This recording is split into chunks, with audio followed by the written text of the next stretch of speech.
Bienvenue dans ce livre où, une fois n'est pas coutume, on va parler de crevettes avec mon invité Maurice Dacan. Bonjour. Bonjour.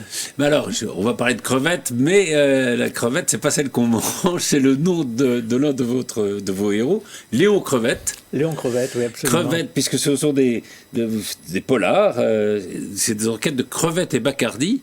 On va raconter un peu comment ils se sont rencontrés dans un livre qui était le premier tome de ce duo qui s'appelait Tontou Mergo. Qui sont Crevette et Bacardi? Alors Crevette, Léon de son prénom, est un commandant de gendarmerie détaché dans une unité de police judiciaire. Voilà, ça existe, ça vraiment? Oui, ça peut exister. C'est-à-dire qu'il est à la fois flic et gendarme, quoi, en gros. Absolument. De toute façon, maintenant, ils dépendent tous du même ministère. Mais il est détaché dans cette unité, et donc il a la responsabilité du service, sous l'autorité d'un commissaire. Un commissaire, oui. Et lors d'un meurtre assez atroce où le tueur, enfin la tueuse, tag Tontou Mergo sur le... Voilà, ça c'était le premier de ces polars de ce duo. Et il se trouve que il y a l'autre héros qui s'appelle Bacardi. Bacardi... Alors, il a monté un truc assez extraordinaire. Oui, à sa retraite, il a décidé d'être écouteur des personnes divorcées ou en passe de l'être. Voilà. Il s'est dit qu'après tout, tous ces gens-là se retrouvaient seuls. Après, leurs amis les fuyaient. Donc, c'est pas un psychiatre, un psychanalyste, il les écoute. Et ça marche bien. Et sa petite entreprise prend... Qu'est-ce qu'il faisait avant ? Avant, il travaillait dans les assurances. C'est ça. Les assurances, le parapluie. Avec le parapluie, vous êtes toujours couvert. Enfin, j'ai un oui, c'est pas mal. Et donc, oui, il a trouvé ce job formidable. Et dans Tontou Mergo, on va s'apercevoir qu'il y a en effet des meurtres en série et que ces meurtres atteignent souvent des gens, notamment des femmes, qui sont venus le consulter. Hein, voilà, c'est comme ça que ça démarre. Et c'est comme ça qu'ils vont se rencontrer. Ils vont se rencontrer. Et après on va dire que... quelques spiritueux, ils vont sympathiser, voilà. Voilà, il faut dire que, je dis, on va pas parler de gastronomie, mais si, un peu, parce que vos deux héros, Crevette et Bacardi, donc le flic et le psy, si on peut dire, oui.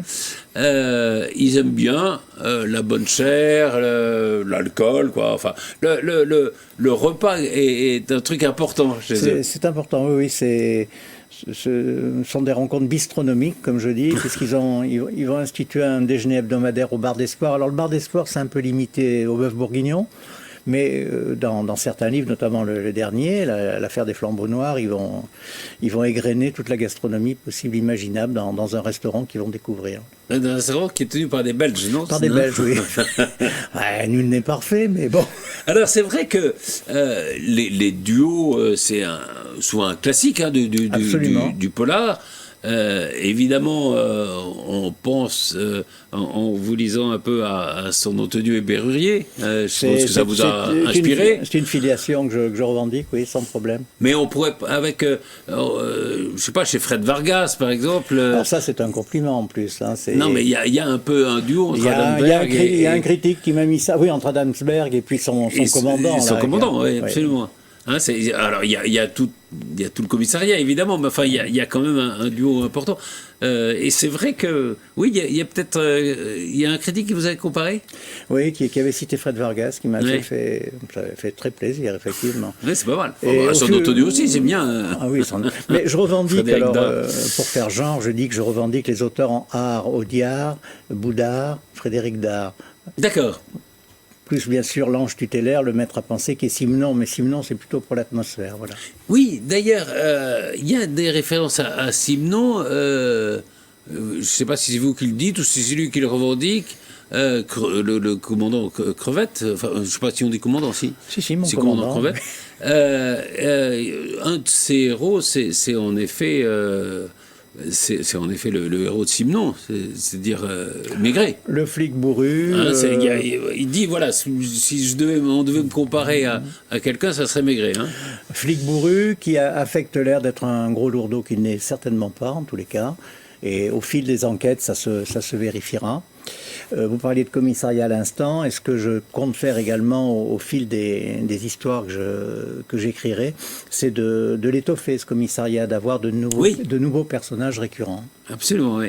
Alors, donc le premier tome, c'était Tonton Mergo, on l'a dit, c'est là où se rencontrent Crevette et Bacardi. Ensuite, il y a le secret des mages du Trident Rouge. Alors là, c'est des meurtres de jeunes femmes.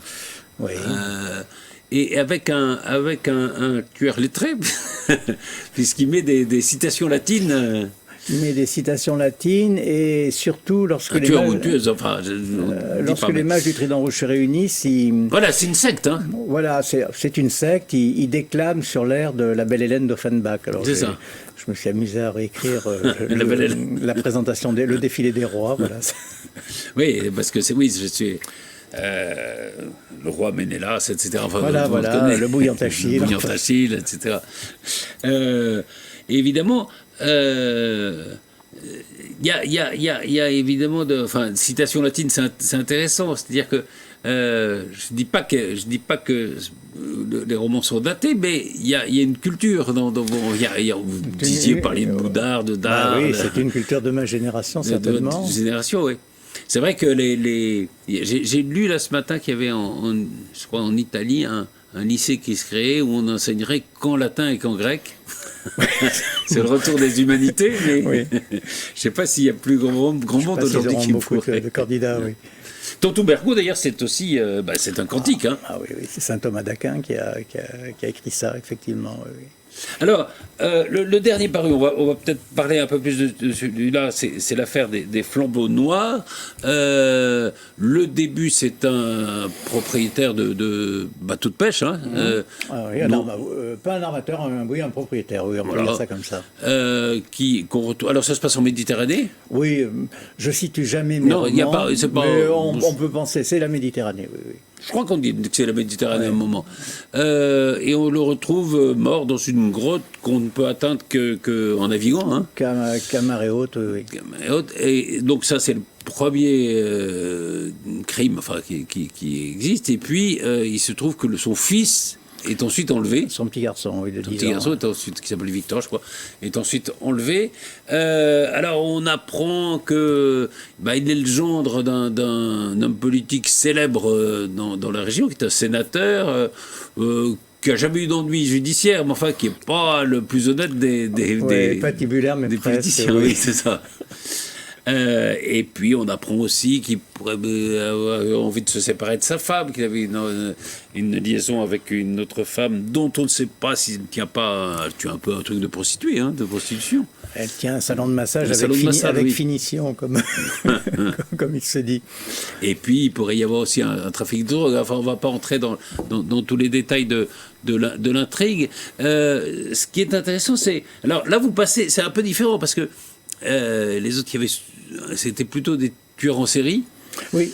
Là, on est plutôt, on va dire, dans le trafic de drogue, notamment. Hein. Il y a un meurtre et un ou deux règlements de compte. Voilà. C'est très comment vous choisissez parce que c'est toujours intéressant dans l'écriture des polars, c'est comment ça commence, quoi. Comment c'est ce qu'il faut savoir dès le début où on va.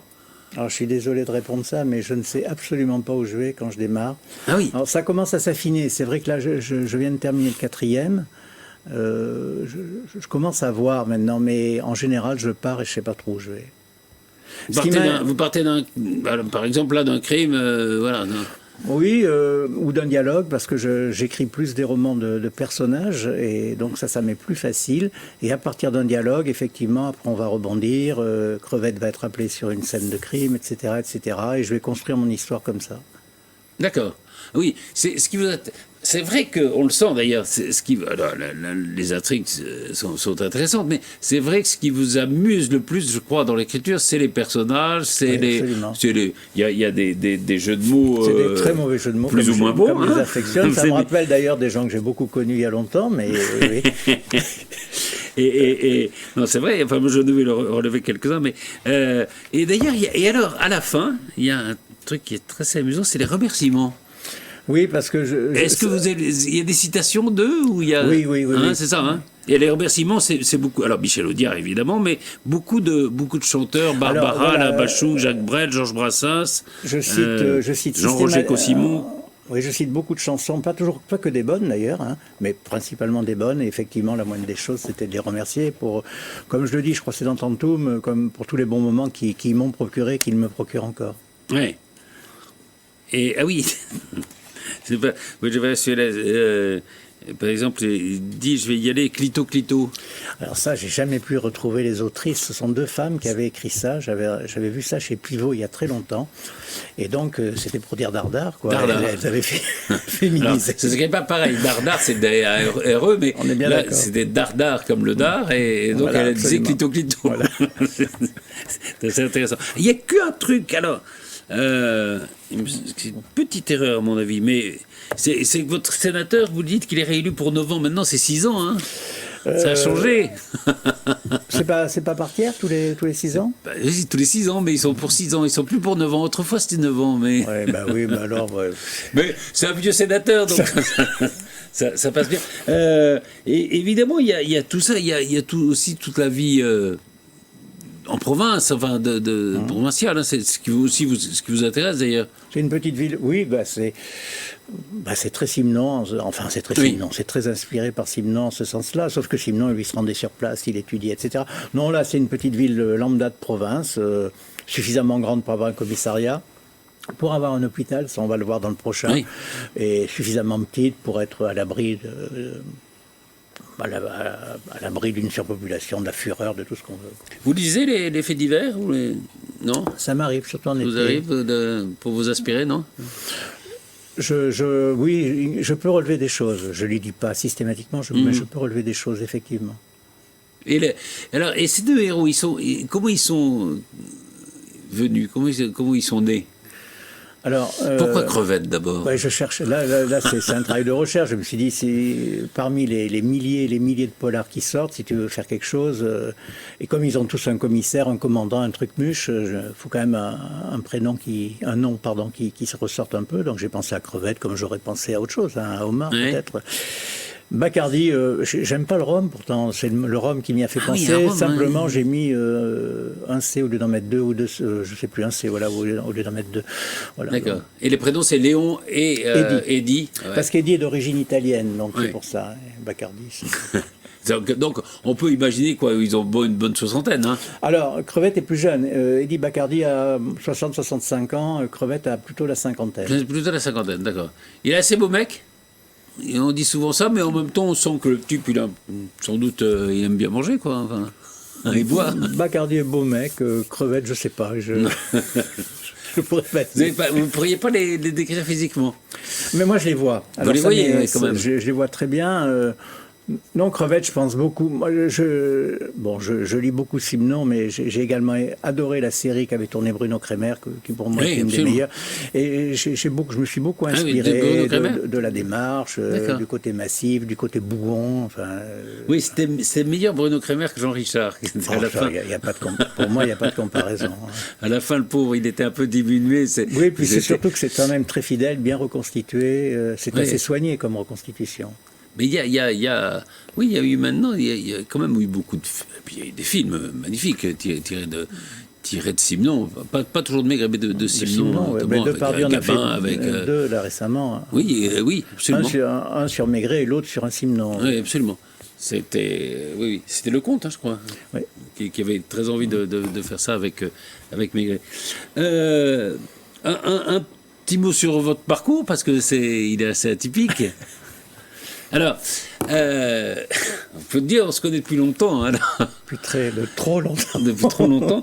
Et quand je vous ai connu, on était très jeunes et vous vouliez faire vos héros, c'était quoi? Brassens, Brel. Ça l'est toujours d'ailleurs, oui. Et vous aviez une guitare, hein, comme eux, et vous chantiez. Ouais. Et votre rêve, c'était de faire une carrière dans la chanson. Oui.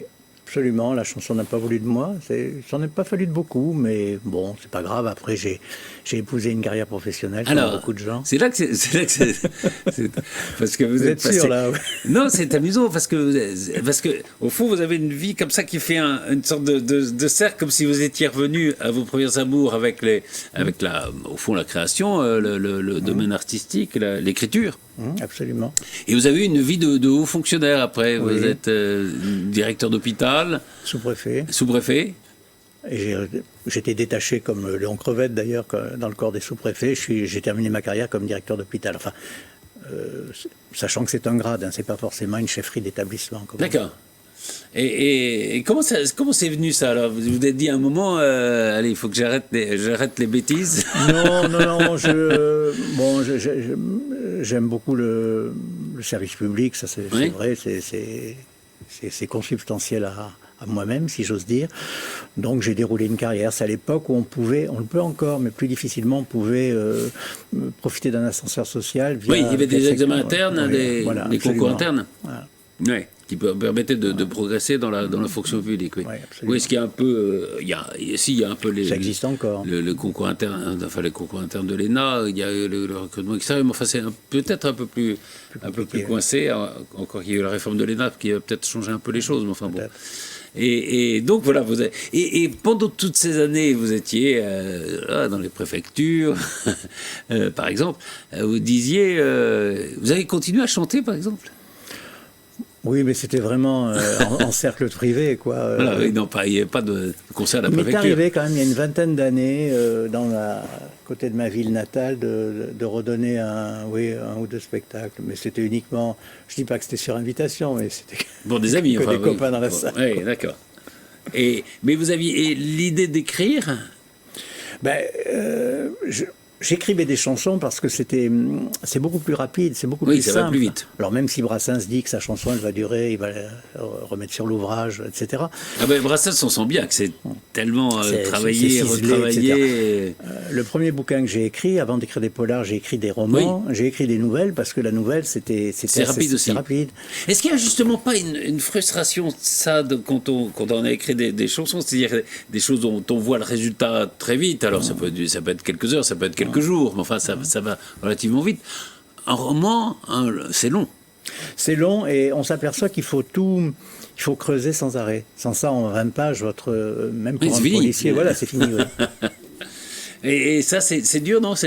Oui, pour moi, c'est très dur, oui. Et vous avez des rites, non? Non. L'écriture, non? Vous êtes le matin, non? Non, j'ai pas de rite, sur le cadencement, mais en revanche, la première moitié du bouquin est très très difficile, et quand je sens que je vais pouvoir aller à la fin, là, ça va beaucoup mieux, je travaille beaucoup plus. Il y a beaucoup de bouquins que vous abandonnez? Non, en général, je m'y accroche. Ah oui, allez jusqu'au bout. Vous pensez que l'idée est bonne, vous y allez. Non, c'est bien, parce que c'est vrai que parfois on peut écrire abandonner en se disant non, finalement ça marche pas. Et le fait d'avoir trouvé ces deux héros, évidemment, ça, je dis pas que ça facilite la tâche, mais il y a un point d'ancrage qui est fort, quoi. Pour moi, c'est beaucoup plus simple, effectivement. Et puis bon, ils ont trouvé chacun une compagne, et puis... Oui, alors il y en a une qui est médecin légiste russe. Voilà. Alors là, il est très embêté dans l'affaire des flambeaux noirs parce que il y a le conflit russe, enfin la guerre en Ukraine, qui arrive, et donc elle perd sa mère est très malade et elle ne peut pas aller la voir. Elle peut pas rentrer. Et en outre, sur le lieu de vacances, elle est requise par le procureur pour aller autopsier. Absolument. Le premier meurtre. Donc elle n'est pas très contente, mais bon. Il y a toujours une question qu'on se pose sur les auteurs de polars, c'est que est-ce qu'on écrit des polars pour pas tuer soi-même? Oh non. Moi vraiment, si je puis me permettre, je vais mettre des guillemets, je me marre quand je les écris. Oui, vous amusez. Oui, on le sent d'ailleurs, on le sent à la lecture. Plus les jeux de mots sont mauvais, plus je suis content, en quelque sorte. J'ai même osé dans le prochain mettre, mais je ne l'ai pas dit, au lecteur de trouver, j'ai mis 2 ou 3 contrepétries plus mauvaises les unes que les autres. Ah, c'est bien, oui, cherchez. Cherchez. Ah, c'est très bien les contrepétries. Ben, merci beaucoup, Maurice D'accord. Alors, je rappelle, ça c'est le dernier, hein, c'est l'affaire des flambeaux noirs, dont c'est celui dont on a parlé avec le meurtre d'un patron de pêche et l'enlèvement de son fils. Et puis, alors le premier, c'était Tontou-Mergou, hein, on les trouve toujours, c'est aux éditions L'Harmattan. Oui. Et puis entre les deux, je ne l'ai malheureusement pas apporté, mais c'est le secret des mages du Trident Rouge. C'est cela. Voilà, donc c'est des enquêtes de Crevette et Bacardi. Absolument. Merci beaucoup. C'est moi.